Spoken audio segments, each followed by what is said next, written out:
Welcome to Central News. I'm Wayne Douglas. In today's news, Bay of Plenty Civil Defence is issuing a severe weather warning as heavy rain is forecast to hit the region in the next few days. The Emergency Management Group this morning upgraded its status to 4, meaning severe weather with heavy rain. It comes as the Met Service upgraded the severe weather watch for the Bay of Plenty to a warning. The forecast is for prolonged periods of heavy rain over the Western Bay of Plenty area from today through until Wednesday. In the Western Bay, rain is expected to become heavier this evening and in the 48 hours from 6 p.m. today until 6 p.m. Wednesday. 150 to 200 millimetres is expected to accumulate about the ranges, with 100 to 150 millimetres elsewhere. Peak intensities of 10 to 15 millimetres per hour are forecast. Tauranga City Council is delaying plans to integrate a framework for tangata whenua aspirations of owning council land, instead opting for another consultation process.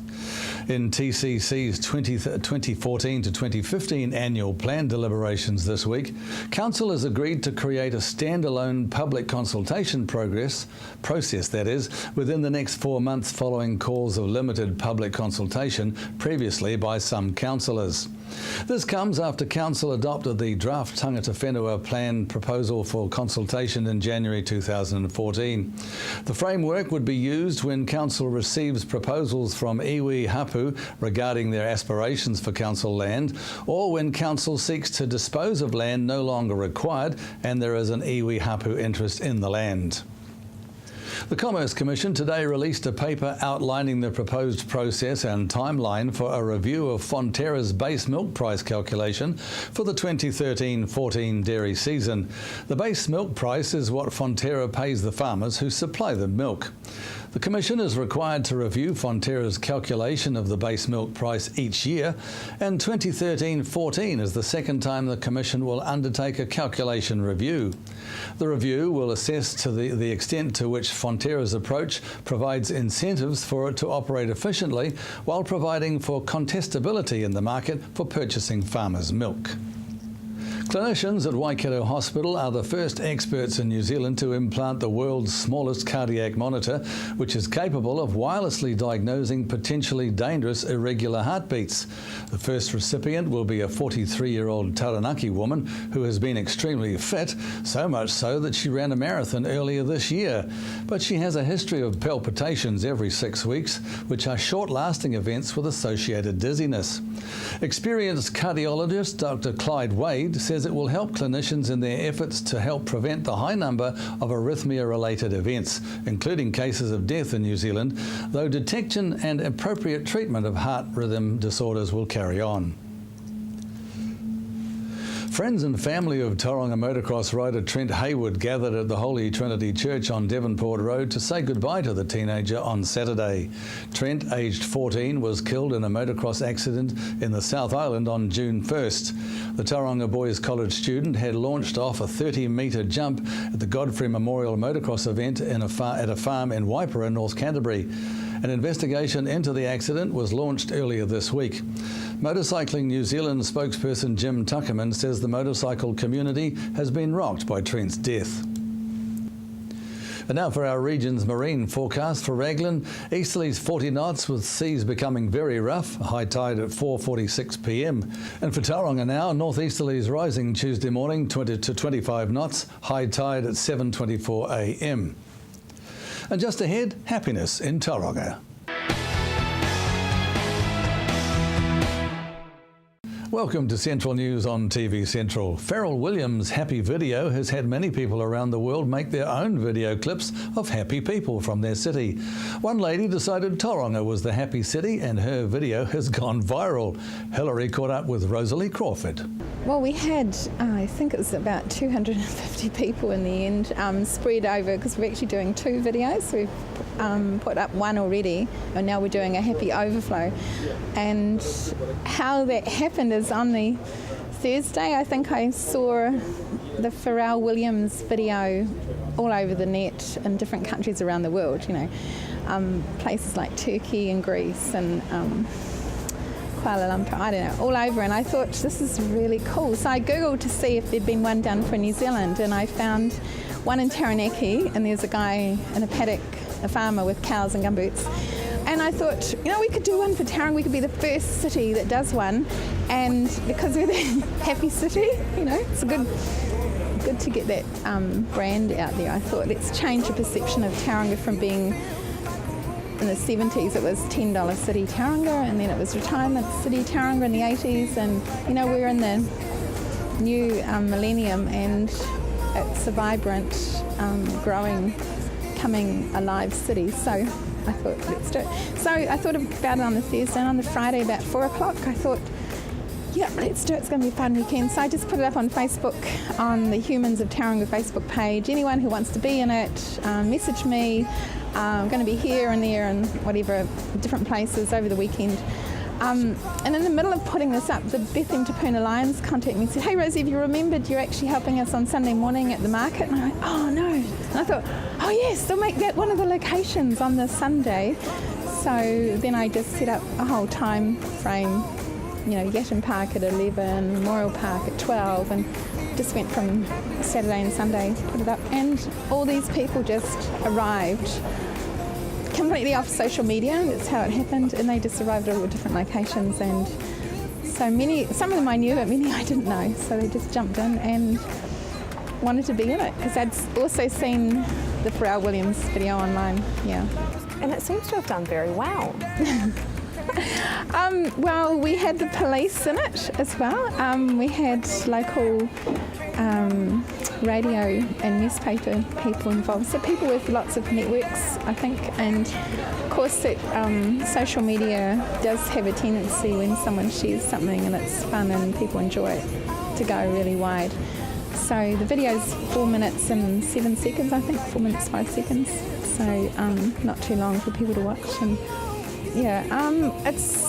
it appears like it's gone, 63,000 people have seen it in the last 3 weeks, but it's kind of hard to wear, because on Facebook it appears at 43 views, and on YouTube it's appearing about 20,000, I think coming up to 20,000 views. So I don't know if that is, how many views is that? Do you just count the YouTube ones, or do you count Facebook and YouTube?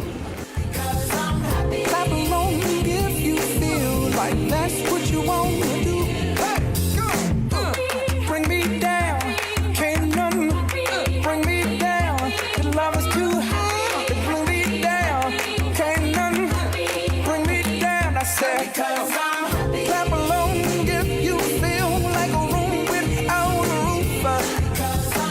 Clap along if you feel like happiness is the truth. Clap along if you know what happiness is to you. Clap along if you feel like that's what you want to do. Clap along if you feel like a room without a roof.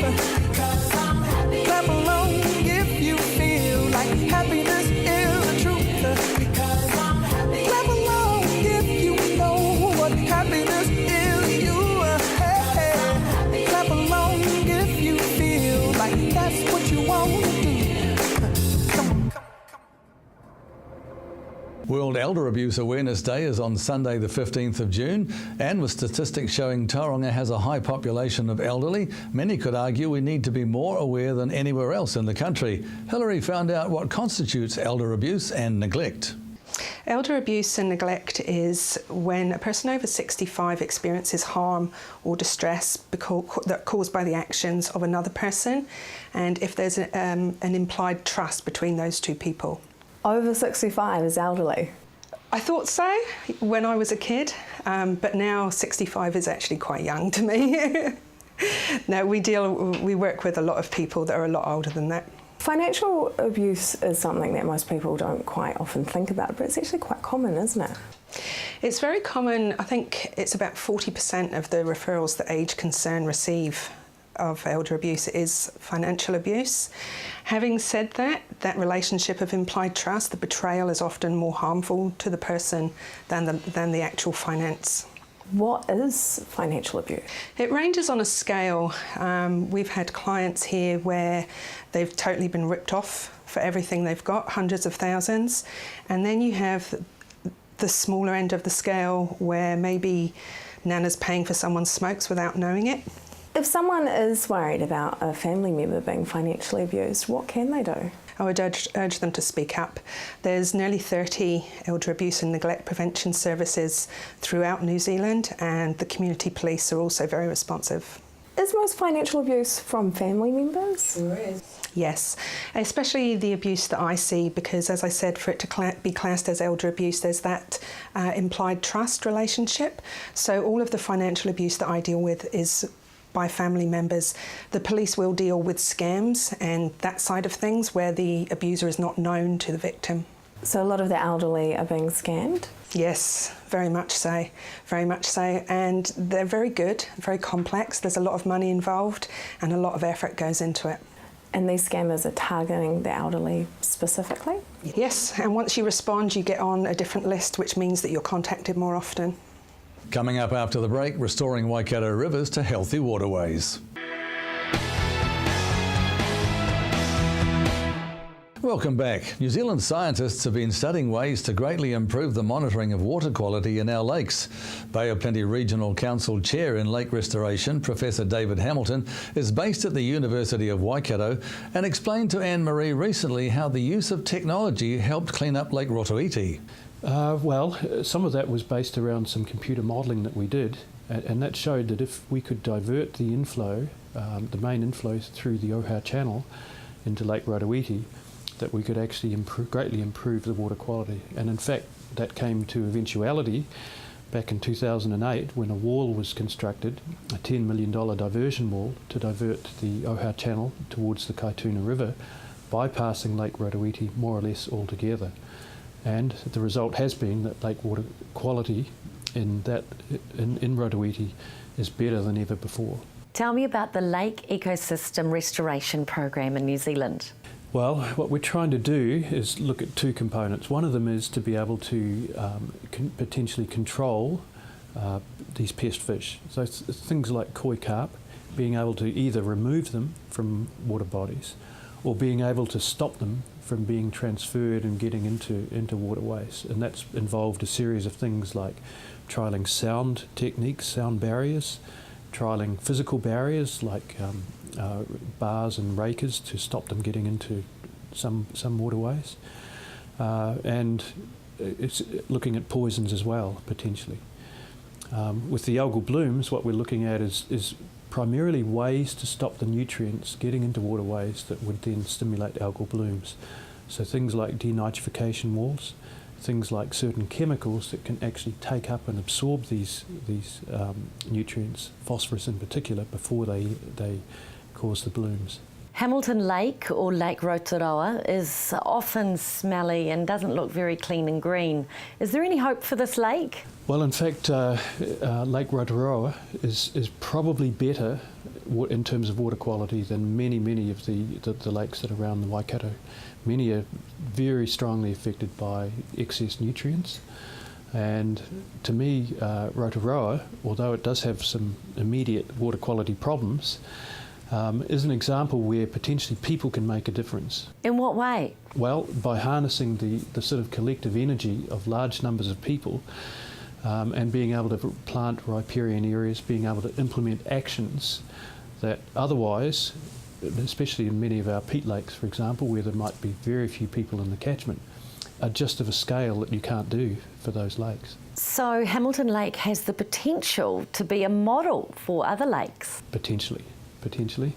And, you know, it actually had a lot of improvement in water quality until about 3 or 4 years ago, maybe, when it's been, has obviously localised algal bloom problems, but it's not actually all doom and gloom for it at all. And if we can potentially re-establish some of the bottom plants, as well as better restoring some of the riparian areas, then it's a real shining light potentially. Now, you've devised ways to effectively remove nitrogen from the water before it reaches our waterways. Tell me about that. It's actually nature. Nature does the job, often very effectively. And what we've done through the last many years in New Zealand has been to remove some of the natural barriers that we're removing nitrogen. For example, taking away wetlands, taking away riparian areas. Those are instances where we had the natural processing ability to be able to absorb and take out some of that nitrogen before it got into the waterways. The University of Waikato is a strategic partner at Field Days 2014, and your stand is all about water. Well, the essence of it is it's going to be what we call multi or interdisciplinary. We've got lots of different components here related to water, particularly around law, around policy, around the environmental aspects of water, around the economics of water. So when you pull those together, you potentially have the solutions to some of the water quality problems that New Zealand currently faces. The University of Waikato has been working on a range of areas to preserve, protect and improve both the quantity and quality of water in New Zealand lakes. What are a couple of key areas? Well, one of them is around removal of pest fish. Fish such as koi carp and catfish get into waterways and they stir up sediments, and as a result lead to potentially algal blooms, and so part of that has been around controlling them, both in terms of removing them and in terms of stopping them getting into waterways where they aren't currently, such as the Rotorua lakes, where there are no koi carp or catfish currently, even though they're in many catchments around or nearby. Other things relate to perhaps the use of chemicals, which are able to lock up some of the nutrients that actually get into waterways. And so we're looking at the right applications of those chemicals. In Lake Rotorua, for example, alum has been used. It's a fairly controversial technique, but it has been very successful in improving the water quality of Lake Rotorua. And at a catchment scale, we're looking at things such as detention bunds, where farmers are able to hold back water at times in floods or in high rainfall events, and prevent some of the sediment and some of the nutrients from being transported downstream. So as a result, they're able to maintain greater productivity of their landscape while protecting downstream waterways. What are a couple of success stories from the LEARNS program? Well, I guess one of them is Rebecca Evers is a PhD student who's been working with local farmers, particularly to put in wetlands and sedimentation basins nearby to local lakes and stop some of the nutrients from getting in from their land use into those waterways. So that's been perhaps a major success story for us. And the other one would be really around the Lake Ratuiti diversion wall, and that's now had a major impact in improving the water quality of Lake Ratuiti. Professor David Hamilton, thank you for your time. Just ahead, changes to the kiwi fruit industry.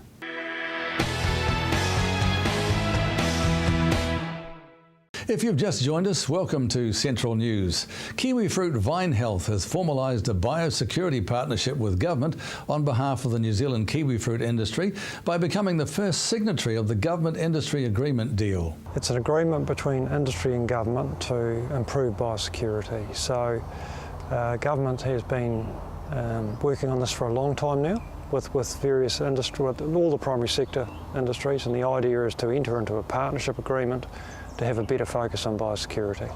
So it's not just for the kiwi fruit industry? No, it's not. No, it's for all the other horticultural sectors and also agricultural sectors. So all of the sectors currently are working on their agreement with government. Does that essentially mean that it's only going to be put in place when there's a biosecurity threat? Not quite. It is certainly, we are partnering with government in the areas of readiness and response. But certainly Kiwi Fruit Vine Health will have a keen interest in all areas of biosecurity, pre-border, border, readiness response right through, because it's in our interest to ensure that the risks are reduced as much as possible, but if there is an incursion that we're as ready as we can be in order to reduce the cost to industry as much as possible. How will it improve biosecurity for the industry? It will, in our view, through being at the table with government and effectively in partnership with government through this, we can have dialogue with them about things that we see, that we think are important to our industry in all areas of biosecurity. Without that partnership, we're more once removed from the process. We think we can give it a focus, and we have, of course, we understand our industry better than anybody else, so we think through that partnership process we can do better than is currently the case. The deed makes the government and the industry more proactive. How so? Well, Kiwifruit Vine Health has board meetings once a month. We have two broad areas of responsibility, one being PSA management and the other being wider biosecurity. We will be focusing on this every month and in between so when the occasion arises. So, and of course the executive are focused on it constantly. So we think that that will bring a focus that currently doesn't exist. Why does that not currently exist? I think at the moment if you take PSA as an example, which is a very poignant and recent example, the understanding we have of our own industry and the type of dialogue that we think would have been used had this government industry agreement been in place then, we think that the chances of that happening again would be reduced. And of course we have PSA now forever, so that's history, but there will be other things for sure. So, you know, we live in a very well-travelled world now. Our risk base is changing all the time. There's a lot more people come here from Asia now than was the case 20 years ago. So we need to understand our risks, focus on what they are, make sure we work with MPI to ensure that those risks are being amply provided for. If MPI were doing that on their own, we think it would have a less of a day-to-day focus. And now for your weather for Tuesday. Hamilton, rain with easterlies strengthening. Your expected high is 15 and an overnight low of a fairly moderate 10 degrees. The rest of the Waikato, rain with heavy falls near the Kaimai Range. Easterlies becoming strong in exposed places. For Pairoa, 16 and 9. Matamata, 14 with an overnight low of 11. Te Awamutu, 15 and 10. And Tokoroa, 13 and 9. And for the rest of the Bay of Plenty, Tauranga, rain heavy at times, northeasterly strengthening. Your expected high is 17 and again an overnight low of a moderate 12. For Te Puke, rain with heavy falls west of Tauranga, 15 and 12 are your temperatures. And that's Central News for today. Join us on Facebook or email us at news@tvcentral.co.nz if you have anything you think are stories we should know about. And hopefully Hillary will be back tomorrow night with more from the Waikato and Bay of Plenty. I'm Wayne Douglas.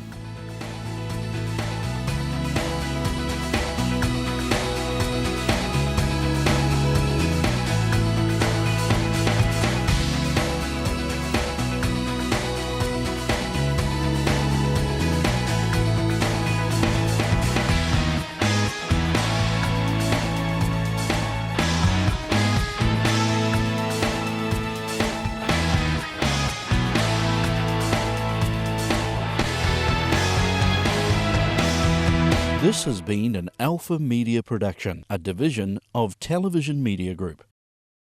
Supporting local content so you can see more of New Zealand on air.